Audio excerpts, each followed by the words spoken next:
हम्म?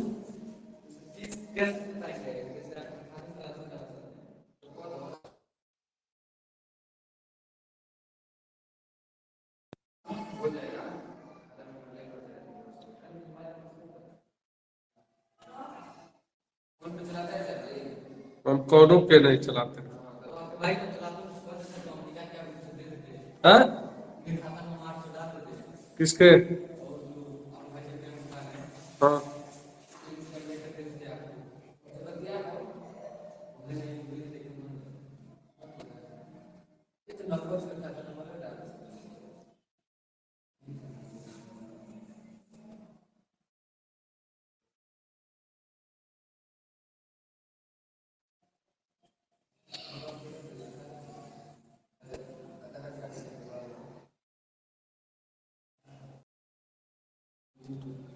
लिख रहा है स्टॉप रिकॉर्डिंग का मतलब स्टॉप हो गया है।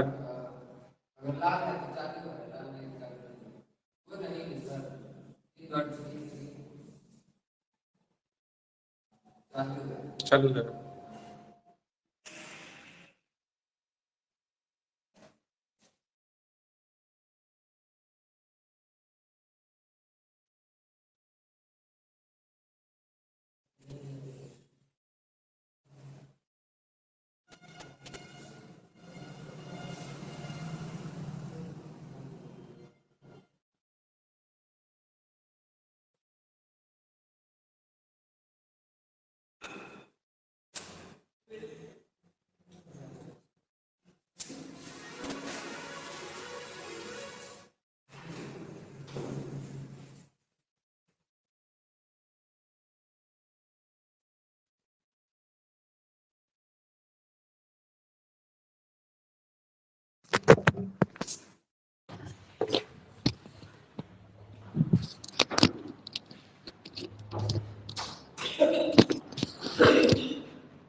कल के लेक्चर वीडियो में हम लोग पढ़ रहे थे सार्वत्रिक गुरुत्वाकर्षण चैप्टर को पढ़ रहे थे।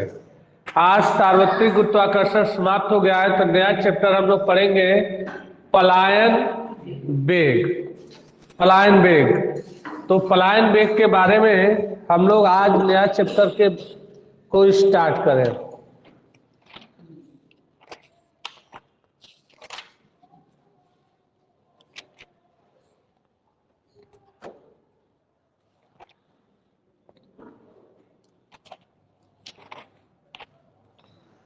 उपग्रहों की गति तथा पलायन वेग, लेसन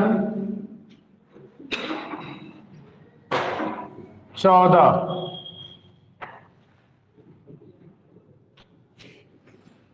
उपग्रहों की गति, उपग्रहों की गति पलायन वेग, उपग्रहों की गति पलायन वेग, motion of satellite,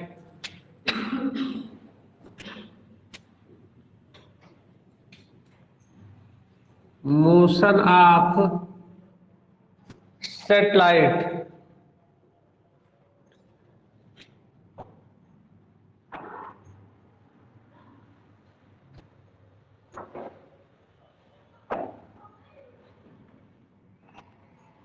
satellite and escape velocity,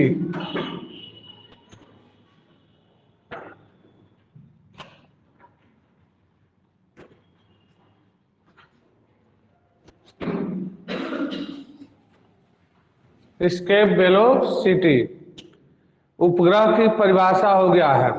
अगला हेडिंग है उपग्रह की कक्षीय चाल, ऑर्बिटल स्पीड।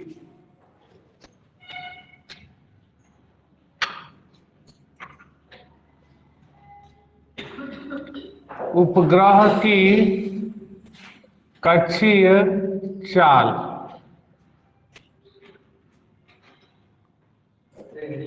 हाँ।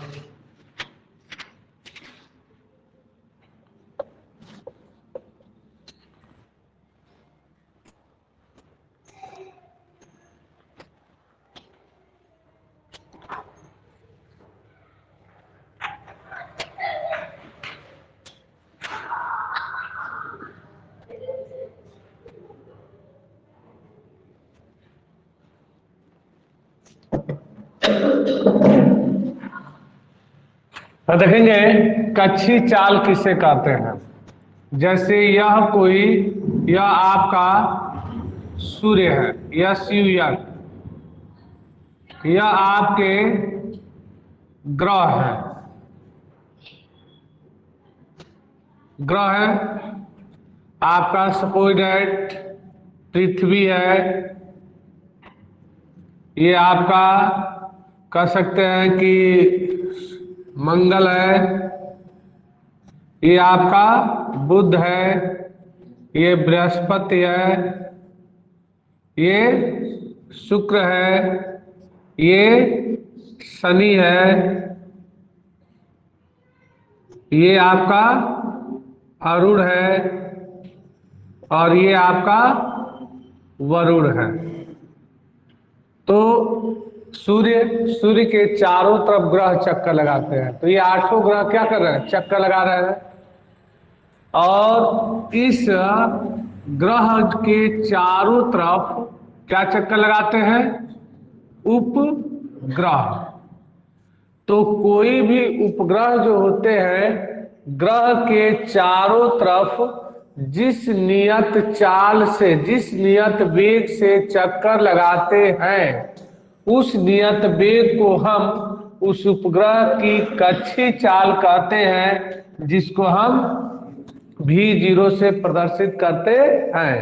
क्या कहेंगे, जब कोई भी उपग्रह किसी ग्रह का अपनी कक्षा में जिस नियत चाल से चक्कर लगाता है, उस नियत चाल को ही उपग्रह की कच्छी चाल कहते हैं। इसे v0 से प्रदर्शित करते हैं। तो लिखेंगे, जब कोई उपग्रह किसी ग्रह का, जब कोई उपग्रह किसी ग्रह का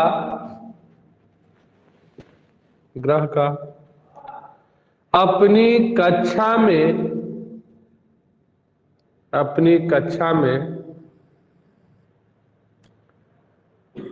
जिस नियत चाल से चक्कर लगाता है,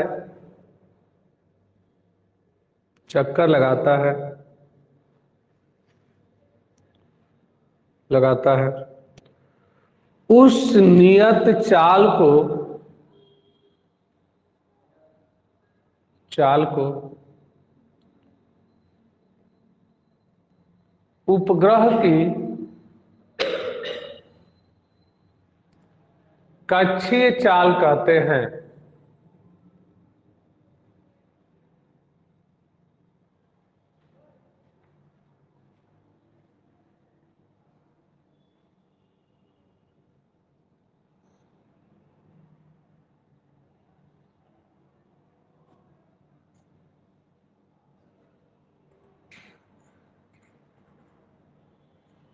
हो गया,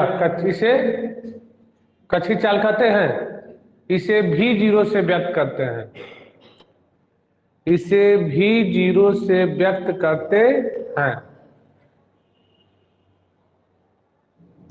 यहां देखो चाल है, तो चाल का मात्रक मीटर प्रति सेकंड, तो कच्छी चाल का मात्रक मीटर प्रति सेकंड, और बीमी सूत्र होता है L/-1 होता है। तो पैराग्राफ चेंज करके लिखेंगे, कच्छी चाल का मात्रक कच्छी चाल का मात्रक मीटर प्रति सेकंड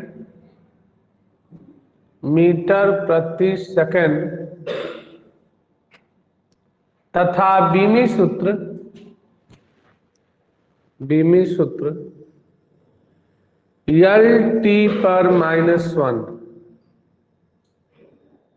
L/-1 होता है। हो गया, L/-1 होता है। अब यहां देखो तो सूत्र का निगमन कर रहा है। परिभाषा देखो, सूर्य के चारों ओर, ठीक है, क्या चक्कर लगाते हैं, यानी वे आकाशीय पिंड जो सूर्य के चारों तरफ चक्कर लगाते हैं, ग्रह कहते हैं। उपग्रह वे पिंड जो ग्रहों के चारों तरफ चक्कर लगाते हैं उसे उपग्रह कहते हैं।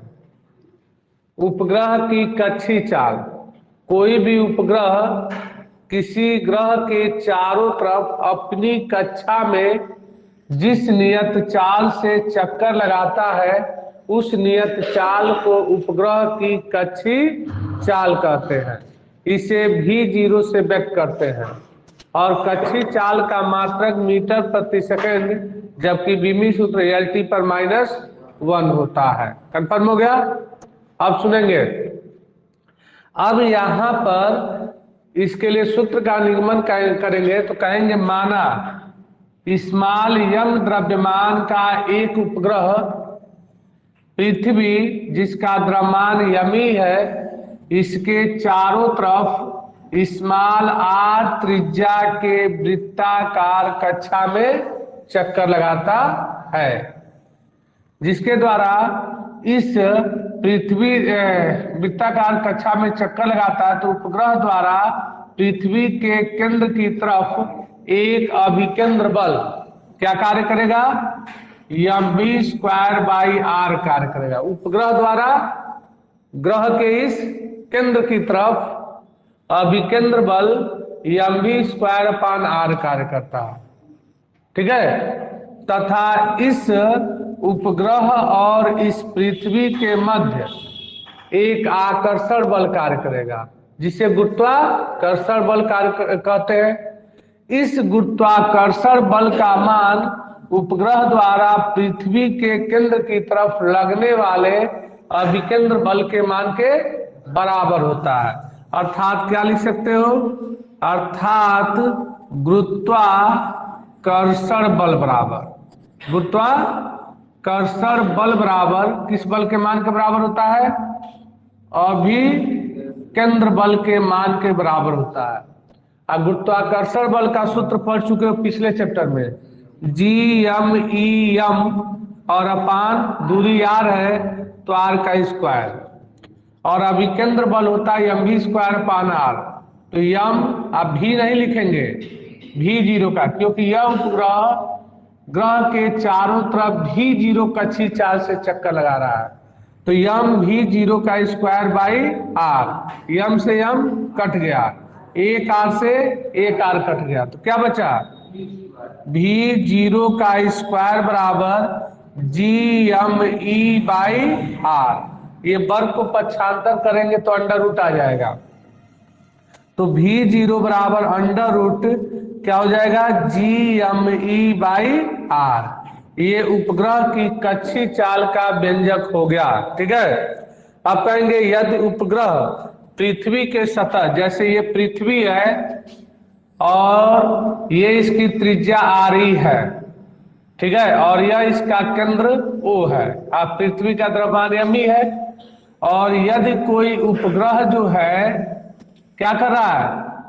उपग्रह जो है इस पृथ्वी के सतह से h ऊंचाई ऊपर, ये उपग्रह और यह पृथ्वी ग्रह है, तो कहेंगे यदि उपग्रह पृथ्वी के सतह से h ऊंचाई ऊपर क्या है? गतिशील है। तो यदि उपग्रह पृथ्वी के सतह से h ऊंचाई ऊपर क्या है? h ऊंचाई ऊपर पर है, तो इस स्थिति में इस उपग्रह की कक्षीय चाल, तो देखो यहां पर क्या कहेंगे? यदि उपग्रह पृथ्वी के तल से स्मॉल h ऊंचाई ऊपर स्थित है तो क्या हो जाएगा? उपग्रह की कक्षीय चाल। तो उपग्रह की कक्षीय चाल, तो उपग्रह की कक्षीय चाल, तो r के जगह पर क्या लिख सकते हो? re प्लस h, क्योंकि ये देखो ये re और ये h, तो यहां पर उपग्रह की कक्षीय चाल भी zero equal to under root Gme और अपान कितना हो जाएगा? re plus h। यह भी कक्षीय चाल का फार्मूला है। ठीक है, माना उपग्रह पृथ्वी तल के समीप, देखो माना यह उपग्रह पृथ्वी तल के अत्यंत समीप है, तो कहेंगे यदि, अब यह ऊंचाई ऊपर नहीं है लेकिन पृथ्वी के सतह के पास है। ठीक है, तो यदि उपग्रह पृथ्वी के अत्यंत समीप, पृथ्वी के अत्यंत समीप, तो पृथ्वी के अत्यंत समीप, तो पृथ्वी के अत्यंत समीप अर्थात यच का मान पृथ्वी के अत्यंत समीप है, तो क्या हो जाएगा, यच का मान क्या होगा, नगण्य होगा। यच का मान नगण्य होगा, अर्थात जो ये यच है वह नगण्य हो जाएगा, यच नगण्य हो जाएगा। तो जब यच नगण्य हो जाएगा तो क्या हो जाएगा, V0 equal to under root GME और अपान यहां पर केवल RE हो जाएगा। ये आपका एक फार्मूला हो गया। अब देखोगे जब यह फार्मूला हो गया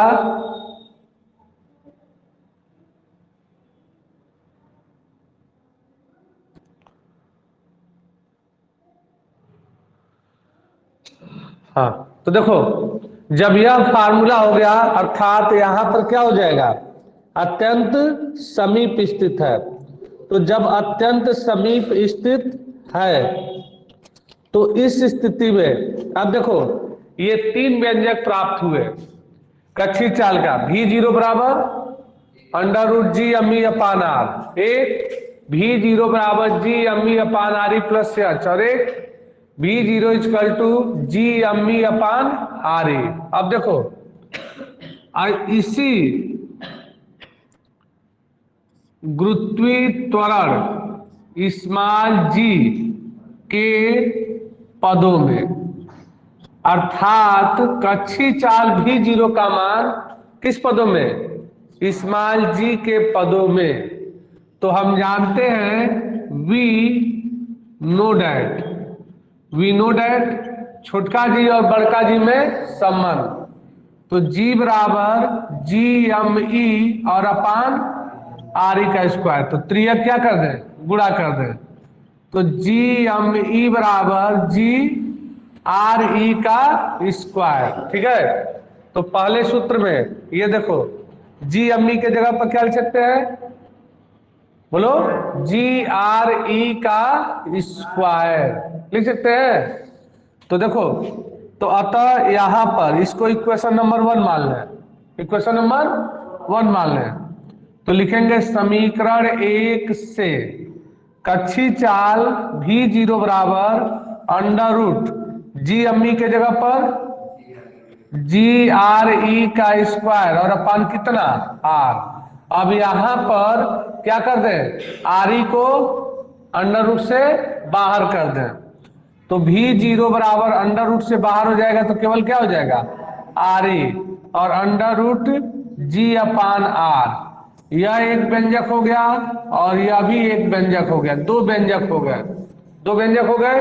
अब देखो अब यहां पर GRE का स्क्वायर, अब H का मान क्या कर दें, अब कहें कि यदि पृथ्वी सतह से H ऊंचाई ऊपर हो, तो अब यहां देखो, तो यदि उपग्रह पृथ्वी के यहां पर R के जगह पर क्या लिख दें, RE प्लस H, तो यदि उपग्रह पृथ्वी सतह से, तो पृथ्वी सतह से कितना ऊंचाई, स्मॉल h ऊंचाई ऊपर स्थित है, तो स्मॉल h ऊंचाई ऊपर स्थित है, तो देखो कक्षीय चाल V0 बराबर अंडर रूट GRE का square upon RE plus H, कितना हो जाएगा RE प्लस H, और इस RE को बाहर अगर कर दिया जाए तो यहां पर कितना हो जाएगा small g upon RE plus H। ये आपका एक फार्मूला हो गया कक्षीय चाल का, किस पदों में, स्मॉल g स्मॉल जी के पदों में। तो स्मॉल जी के पदों में, अब देखो, यदि यच का मान, अब कहेंगे यदि उपग्रह पृथ्वी के क्या है, अत्यंत समीप है, तो पृथ्वी के अत्यंत समीप है, तो यच का मान क्या हो जाएगा, नगण्य हो जाएगा। तो नगण्य हो जाएगा तो V0 इक्वल टू कितना हो जाएगा, ये RE को अब अंदर ले जाओ तो कितना हो जाएगा, GRE का स्क्वायर अपान RE, RE से RE कट जाएगा, तो V0 equal to under root GRE। तो देखो, कक्षी चाल का फार्मूला छोटका जी के पदों में V0 बराबर GRE, ऊंचाई के पदों में V0 equal to RE upon RE under root G upon RE plus H, और ये सब कैपिटल G के पदों में है। कंफर्म, कोई दिक्कत? तो लिखेंगे, माना, पैराग्राफ चेंज करके, माना स्मॉल m द्रव्यमान का एक उपग्रह, स्मॉल m द्रव्यमान का एक उपग्रह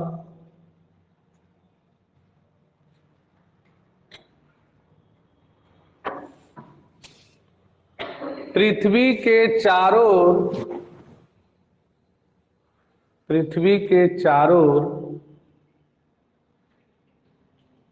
ओर स्मॉल r त्रिज्या के वृत्तीय कक्षा में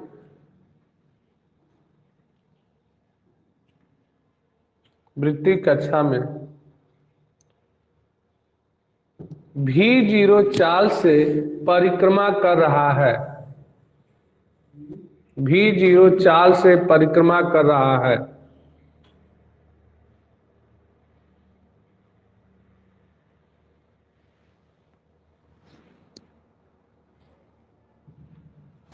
तो उपग्रह पर अभिकेंद्र बल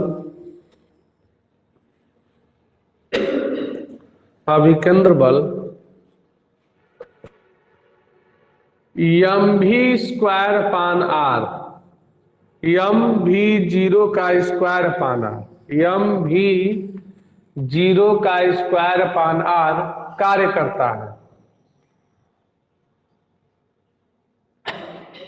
जो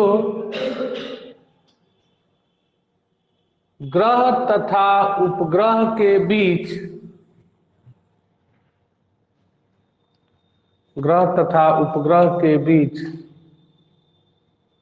लगने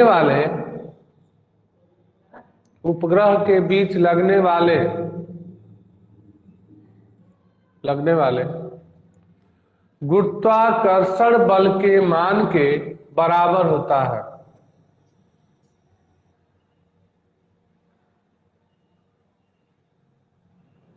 गुरुत्वाकर्षण बल के मान के बराबर होता है।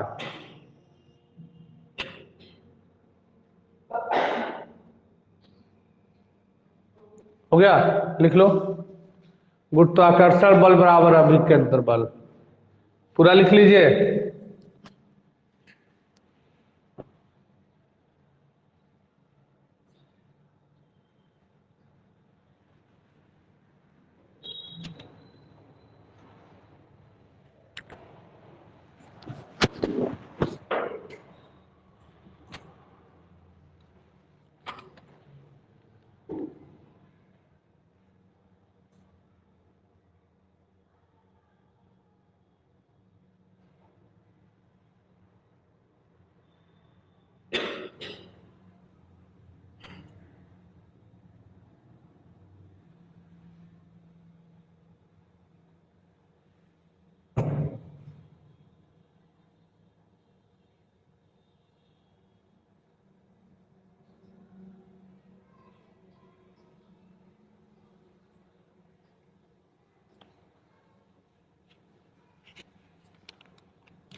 फिगर बनाना हो तो फिगर यहां पर बना लेंगे किनारे।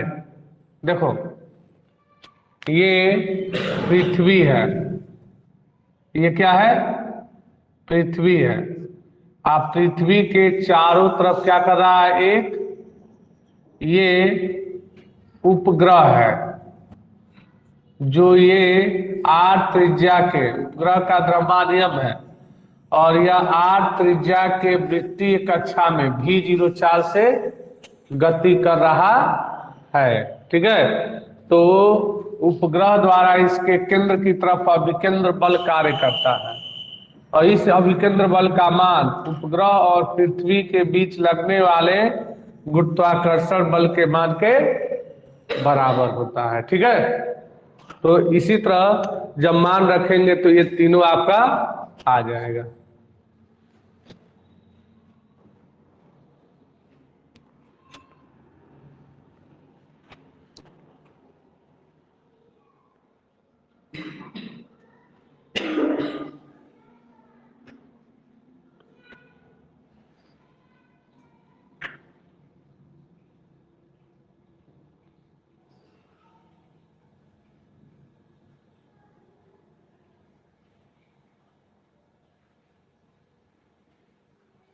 अगला हेडिंग देखेंगे,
फिगर ये बना लिए हो, शुरू में ये फिगर बना लेंगे।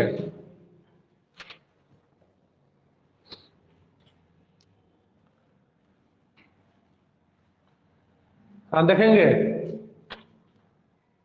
उपग्रह का परिक्रमण काल, period of revolution of satellite.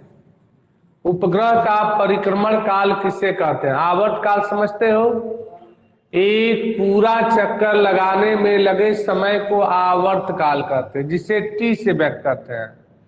तो सेम इसी पर है, जैसे ये उपग्रह यहां से गति कर रहा है और इस पृथ्वी, इस ग्रह के चारों तरफ एक पूरा चक्कर लगाने में लगे समय को उपग्रह का परिक्रमण काल कहते हैं। इसे कैपिटल टी से प्रदर्शित करते हैं। तो परिभाषा क्या हुआ? किसी उपग्रह का इस ग्रह के चारों तरफ एक पूरा चक्कर लगाने में लगे समय को उपग्रह का परिक्रमण काल कहते हैं, जिसे हम किससे व्यक्त करते हैं? कैपिटल टी से प्रदर्शित करते हैं। कंफर्म? तो लिखेंगे उपग्रह का परिक्रमण काल किसी उपग्रह का अपने ग्रह का, चाहे कोई उपग्रह अपने ग्रह का एक पूरा चक्कर लगाने में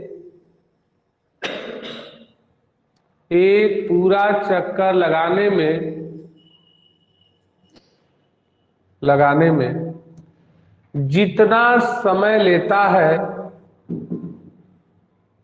एक पूरा चक्कर लगाने में जितना समय लेता है उसे उपग्रह का परिक्रमण काल कहते हैं। उपग्रह का परिक्रमण काल कहते हैं। इसे कैपिटल टी से व्यक्त करते हैं। इसे कैपिटल टी से व्यक्त करते हैं। कंफर्म हो गया? किसी उपग्रह का, कोई उपग्रह अपने ग्रह का एक पूरा चक्कर लगाने में जितना समय लेता है उसे उपग्रह का परिक्रमण काल कहते हैं। इसे कैपिटल टी से व्यक्त करते हैं। तो देखो, अब इसके लिए सूत्र का निगमन हम कर रहे हैं।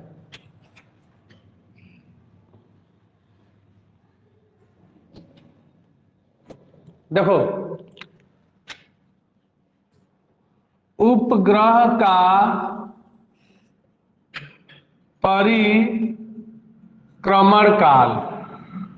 परिक्रमण काल बराबर उपग्रह का ग्रह के चारों तरफ एक पूरा चक्कर लगाने में चली गई दूरी। तो एक चक्कर में चली गई दूरी, ठीक है? अरे चाल बराबर दूरी बटा समय से, तो समय बराबर दूरी बटा चाल। तो एक चक्कर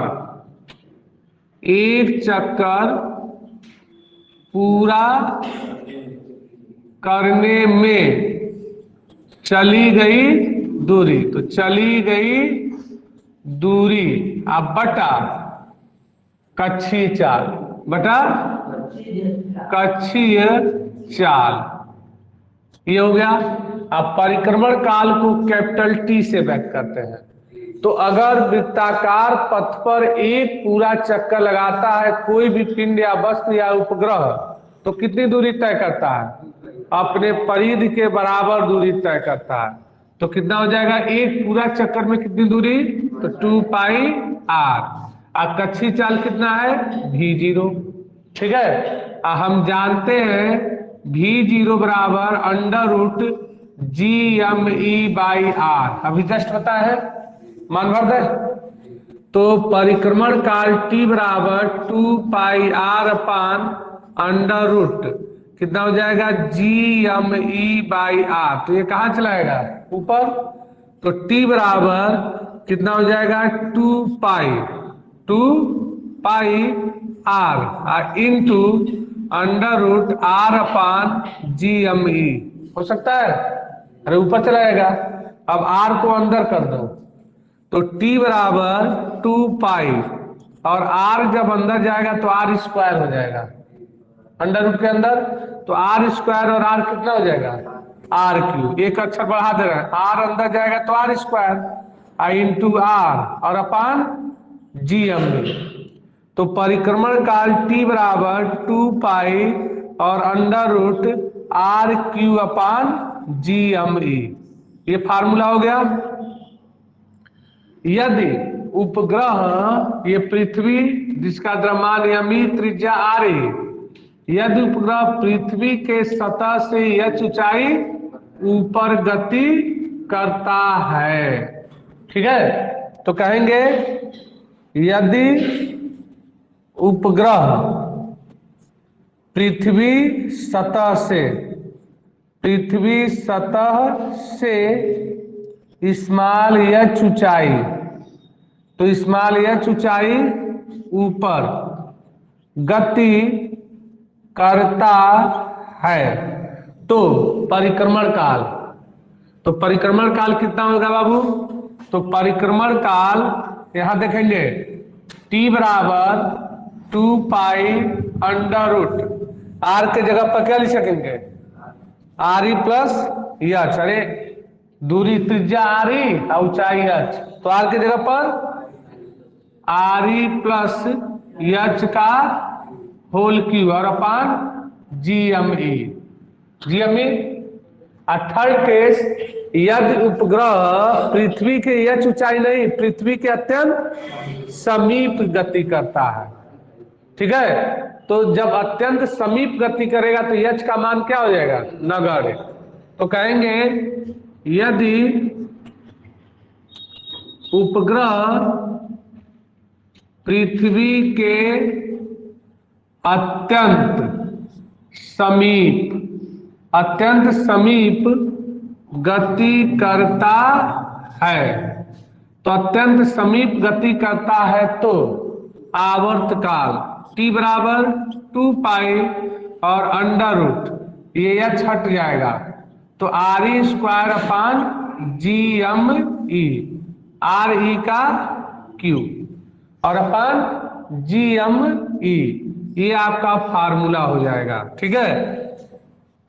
एक ये, एक यह, और एक अत्यंत समीप गति करता है, तो इस केस में आपका आवर्त काल का ये फार्मूला प्राप्त हो गया। तो आवर्त काल का ये फार्मूला प्राप्त हो गया। अब देखो, अब 3 केस हो गया। अब इसी यानी आवर्त काल का, परिक्रमण काल का सूत्र किस पदों में? स्मॉल जी के पदों में। तो देखो लिखेंगे इस गुरुत्वीय त्वरण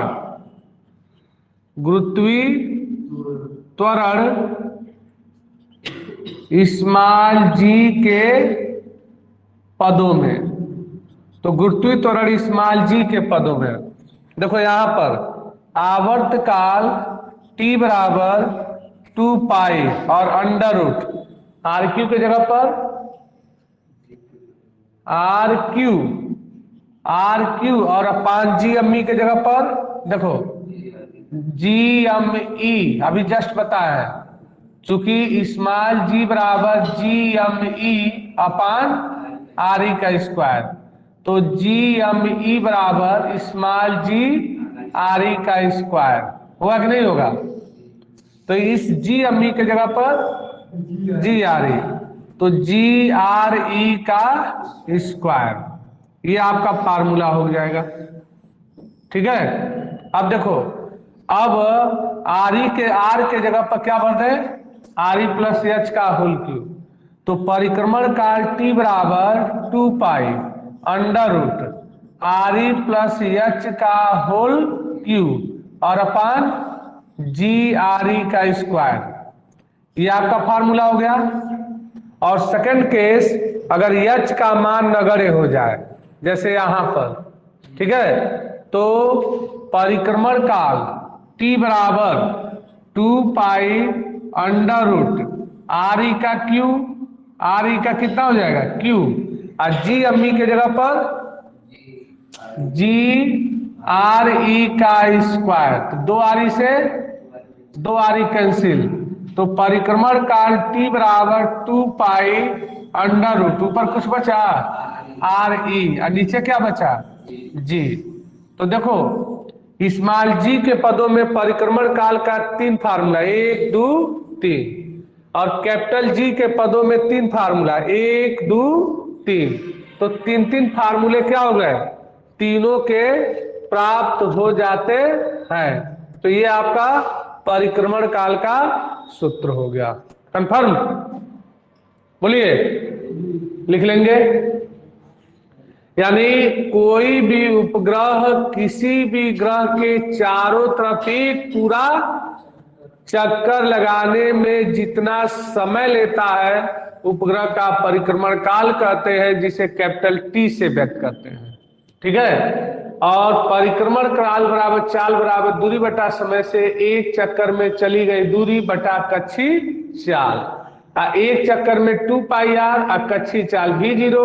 अब भी जीरो बराबर जी अम्मी बाई आर, मान भर दिए, इसको ऊपर ला दिए, तो आर की उपान जी अम्मी। ये देखो आर जो है स्मॉल आर है, और जब अंडर रूट के अंदर आएगा तो आर स्क्वायर। तो आर स्क्वायर और आर कितना हो जाएगा, नीचे आर क्यू। और जब यह ऊंचाई ऊपर हो तो आर क्यू की जगह पर आर ई प्लस एच का होल क्यू, और जब समीप हो तो आर ई के क्यू अपान जी अम्मी। ठीक है, लिख लेंगे।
हो गया।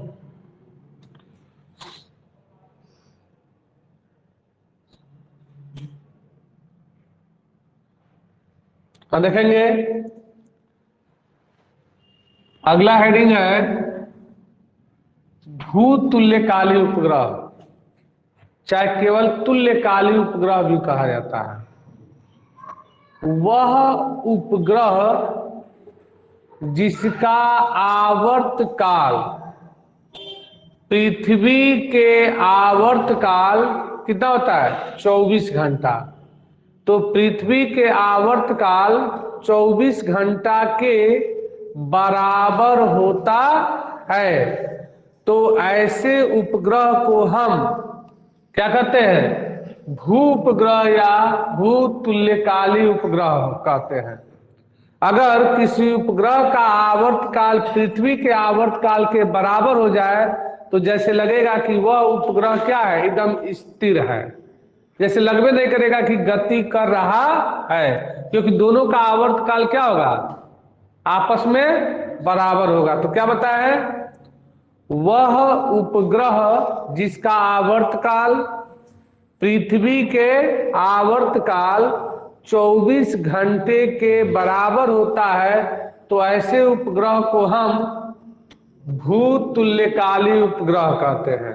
इस प्रकार का उपग्रह पृथ्वी के सापेक्ष कैसा लगता है स्थिर लगता है। ठीक है, लिखेंगे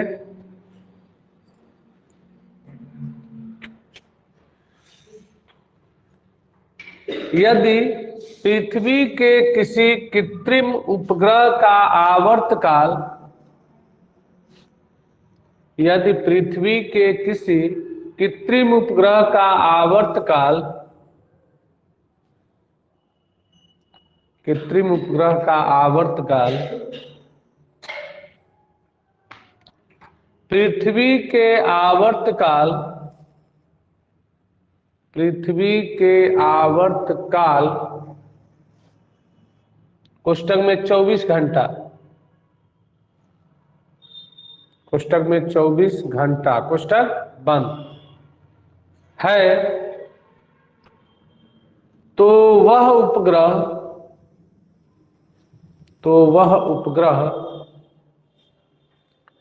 पृथ्वी के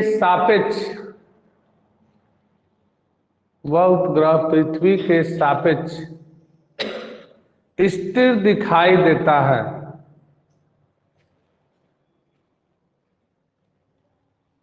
स्थिर दिखाई देता है।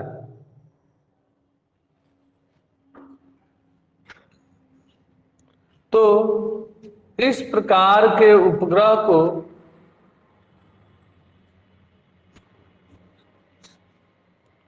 को तुल्यकाली उपग्रह कहते हैं।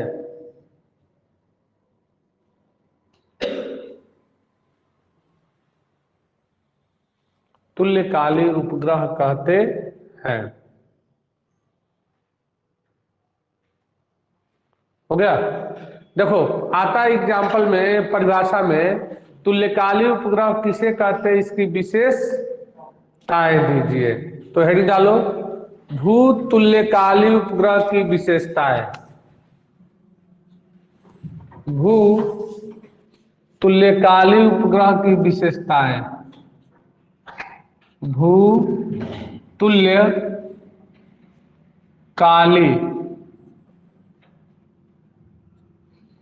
उपग्रह की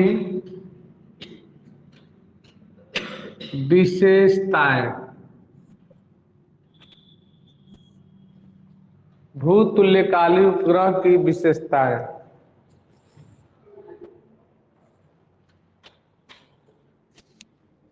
हाँ सुनो, पहला विशेषता इस प्रकार के उपग्रह का आवर्तकाल पृथ्वी के आवर्तकाल 24 घंटे के बराबर होता है। ये परिभाषा में ही है, तो लिखेंगे पहला विशेषता में पहला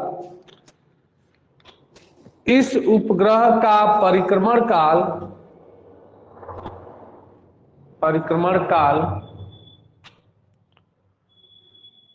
पृथ्वी के परिक्रमण काल के ठीक बराबर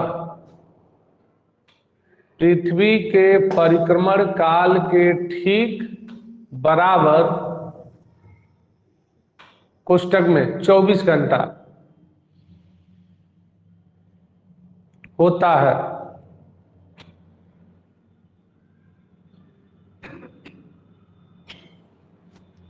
देखो दूसरा विशेषता क्या है, यहां देखो जी, ये पृथ्वी की त्रिज्या आरी इसका केंद्र, ठीक है, तो इसका ये केंद्र हो गया।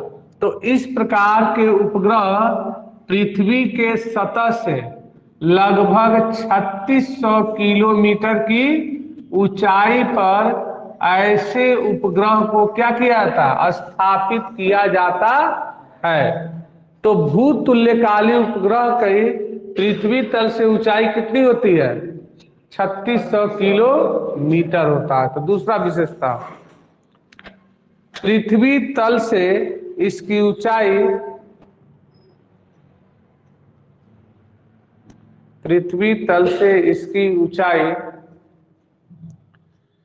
3600 किलोमीटर होनी चाहिए।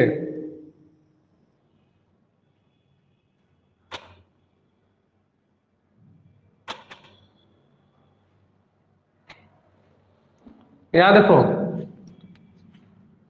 तीसरा विशेषता, यह उपग्रह, देखो यहां पर बताए थे यह पृथ्वी का यह विषुवत रेखा है, विषुवत रेखा या भूमध्य रेखा या शून्य अक्षांश। यह उपग्रह पृथ्वी के विषुवत तल में सदैव पश्चिम से पूरब दिशा की ओर गति करता है।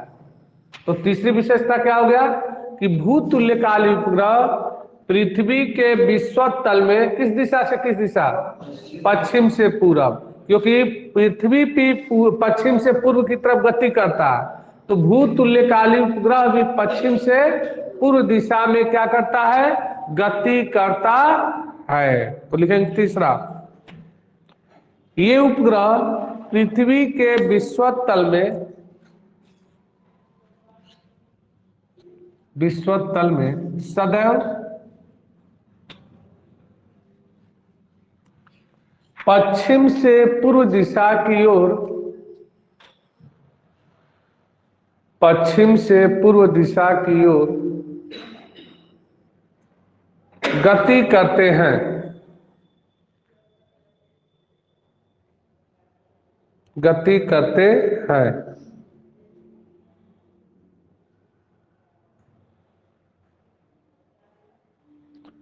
तीसरा सुनो, चौथा, इस उपग्रह का जो कोणीय वेग होता है, पृथ्वी के कोणीय वेग 3.1 किलोमीटर प्रति घंटा के किलोमीटर प्रति सेकंड के क्या होता है, बराबर होता है। तो लिखेंगे इस उपग्रह का कोणीय वेग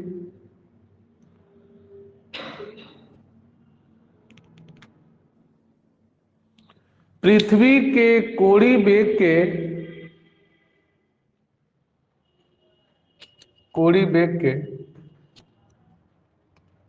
बराबर होता है, के बराबर होता है।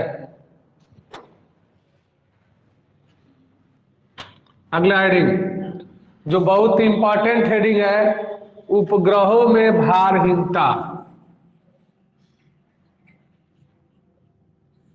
उपग्रहों में भारहीनता,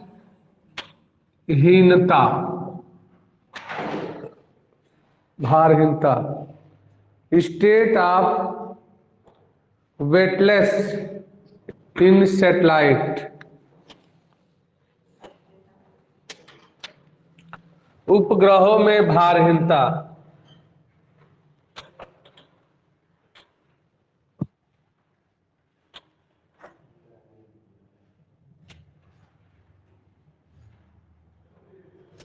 हाँ सुनो इधर देखो, उपग्रह में भारहीनता किसे कहते हैं, किसी भी वस्तु का भार, जैसे हम लोग के शरीर का भार, हम लोग के शरीर का एक वेट अनुभव हो रहा है, क्यों, क्योंकि पृथ्वी द्वारा हमारे शरीर पर प्रतिक्रिया बल के कारण ही किसी वस्तु के भार का अनुभव होता है, परंतु किसी कारणवश प्रतिक्रिया बल का मान, प्रतिक्रिया बल को R से लिखते हैं, प्रतिक्रिया बल R का मान शून्य या नगण्य हो जाए तो हमें अपने शरीर का भार शून्य अथवा नगण्य महसूस होता है। तो इस अवस्था को हम उपग्रह की भारहीनता कहते हैं। तो उपग्रह की भारहीनता किसे कहते हैं? यदि किसी भी वस्तु का भार उस पर लगने वाले प्रतिक्रिया बल R के कारण होता है। यदि किसी कारणवश प्रतिक्रिया बल का मान शून्य या नगण्य हो जाए, R का मान 0 या नगण्य हो जाए, तो वस्तु का भार क्या होगा? एकदम से शून्य प्रतीत होता है। तो इस अवस्था को हम उपग्रह की क्या कहते हैं? भारहीनता कहते हैं। तो लिखेंगे उपग्रह की भारहीनता। किसी वस्तु के भार का अनुभव, किसी वस्तु के भार का अनुभव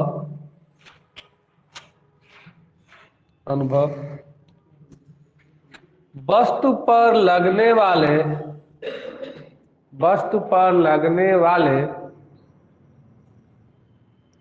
वाले प्रतिक्रिया बल के कारण होता है। प्रतिक्रिया बल के कारण होता है।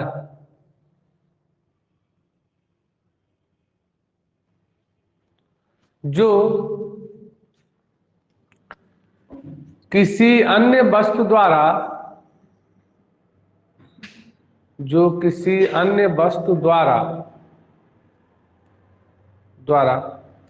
उस वस्तु पर लगाया जाता है। यदि किसी कारण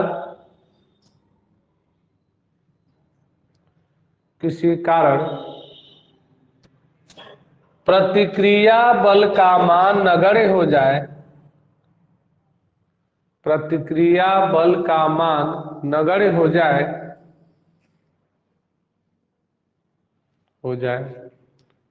तो हमें अपने भार का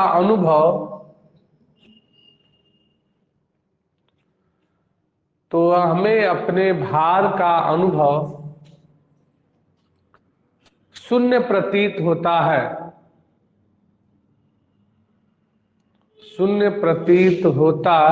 है। यही भारहीनता की अवस्था कहलाती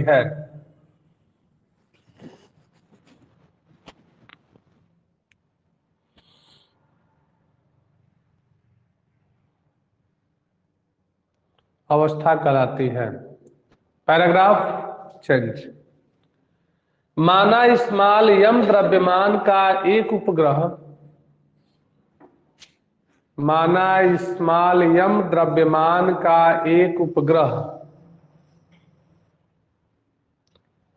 V0 चाल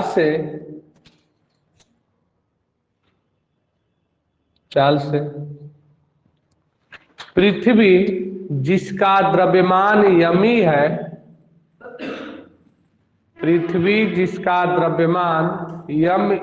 है, उसके चारों तरफ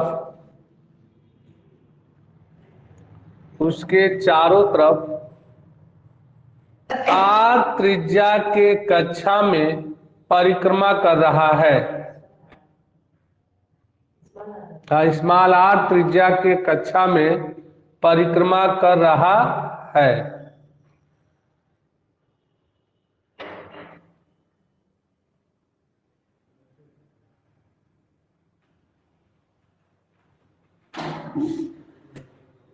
इसके लिए दोनों पिंडों के बीच लगने वाला गुरुत्वाकर्षण बल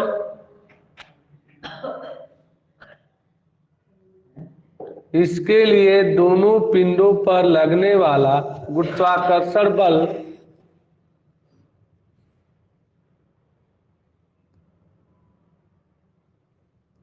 गुरुत्वाकर्षण बल उपग्रह द्वारा पृथ्वी के केंद्र की तरफ लगाए गए, उपग्रह द्वारा पृथ्वी के केंद्र की तरफ लगाए गए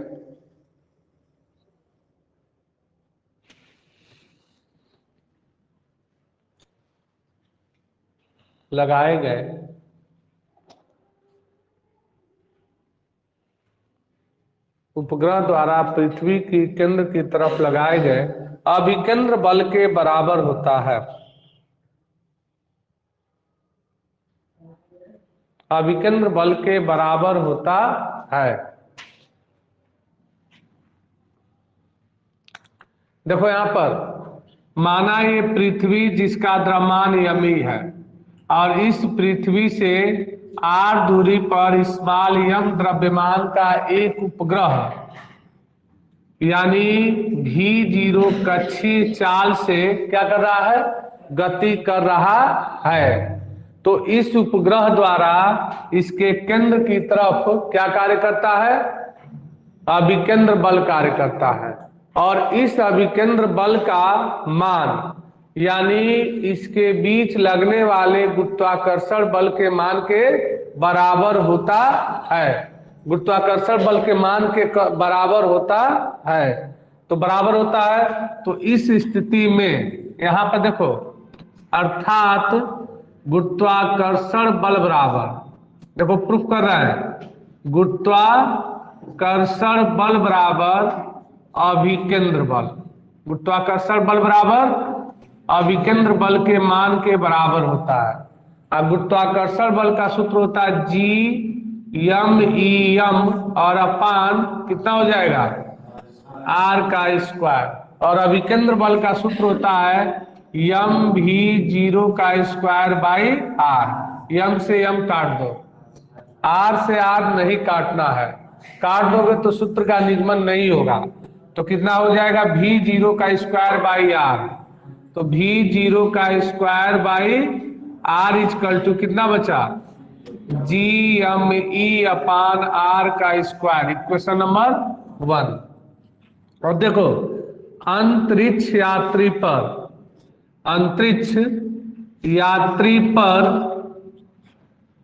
पर दो बल कार्य करते हैं, दो बल कार्य करते हैं।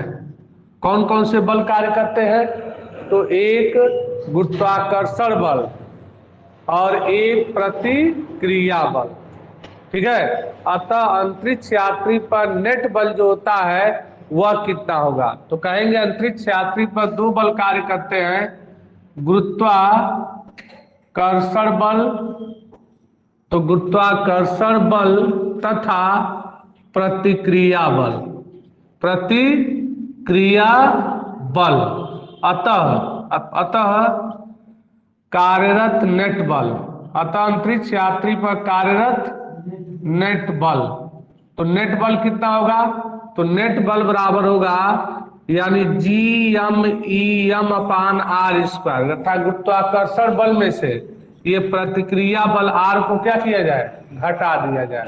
गुरुत्वाकर्षण बल में से किसको घटा दिया जाए, इस प्रतिक्रिया बल को घटा दिया जाए।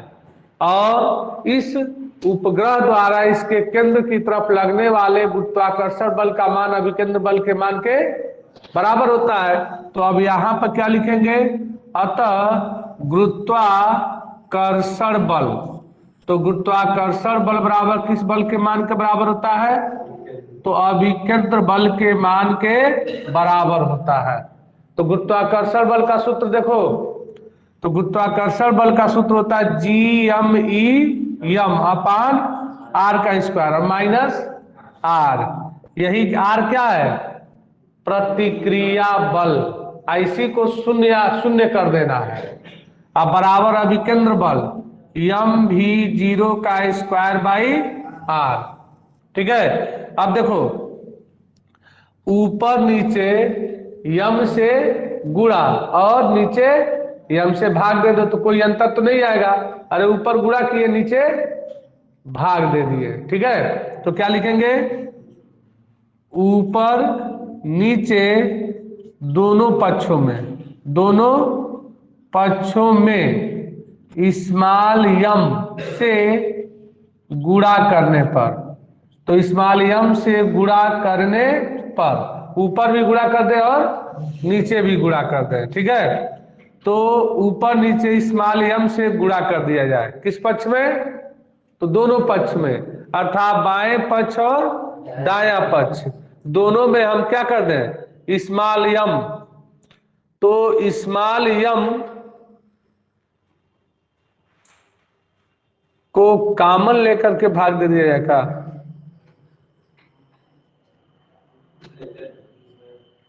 कॉमन ले लिया जाए, स्मॉल यम को कॉमन लेकर के क्या किया जाए? भाग दे दिया जाए।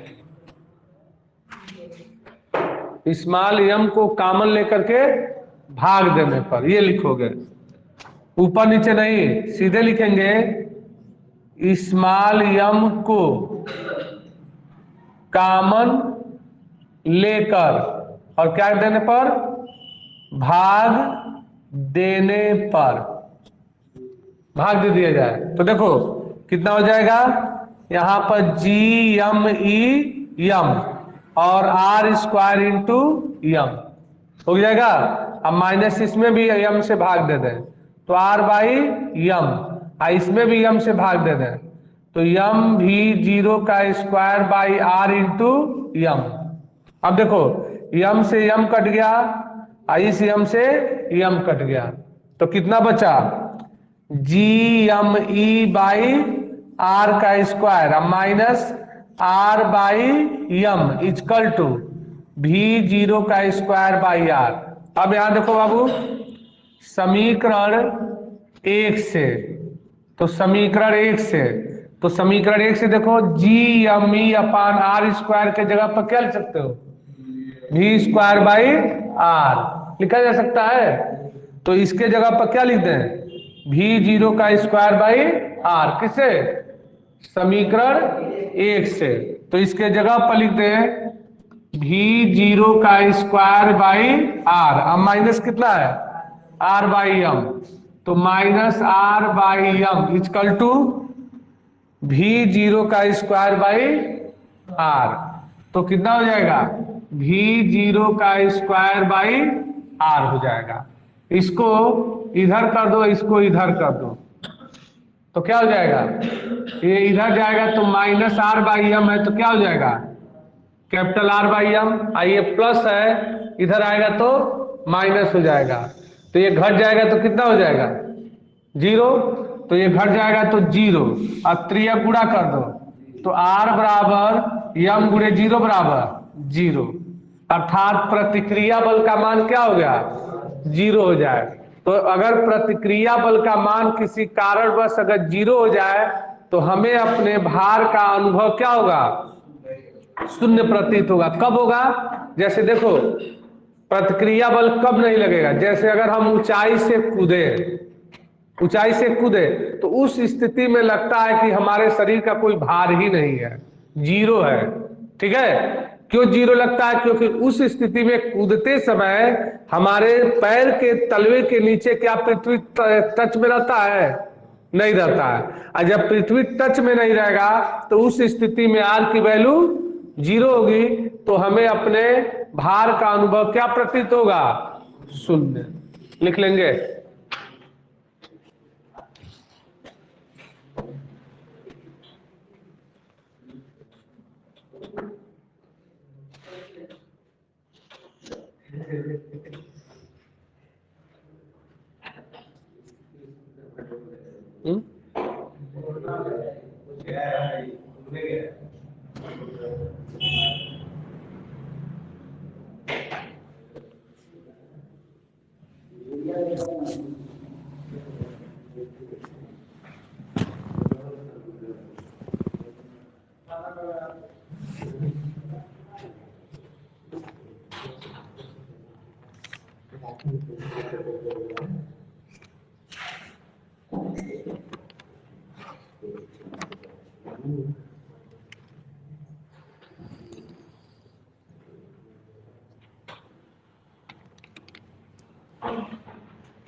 हो गया?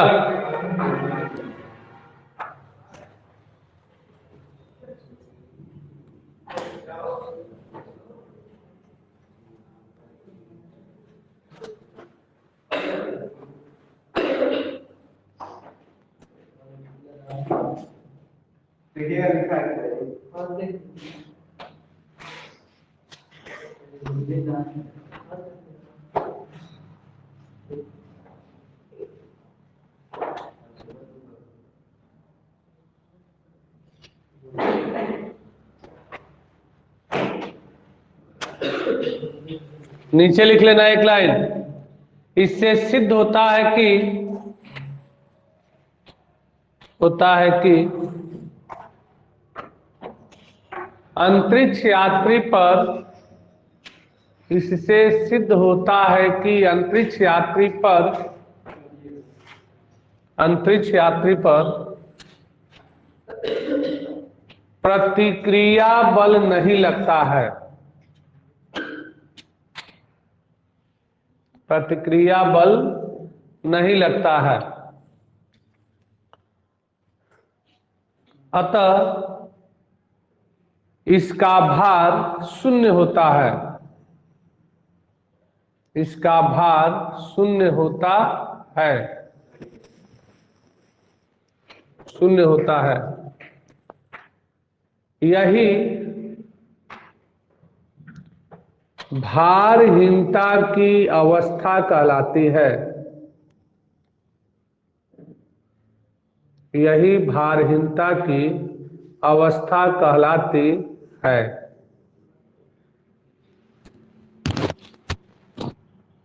हो गया? ठीक है।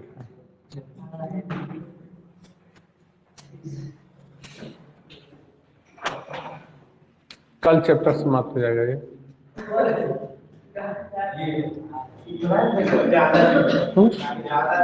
ज्यादा है, आज 1.5 घंटा पढ़ा दिए। ऐसा है, मीटिंग को काटा जा रहा है, तुरंत जुड़िए क्योंकि अलग अलग वीडियो बनाना है। मीटिंग को काटो। मीटिंग को काटा जा रहा है, तुरंत जुड़िए केमिस्ट्री के लिए।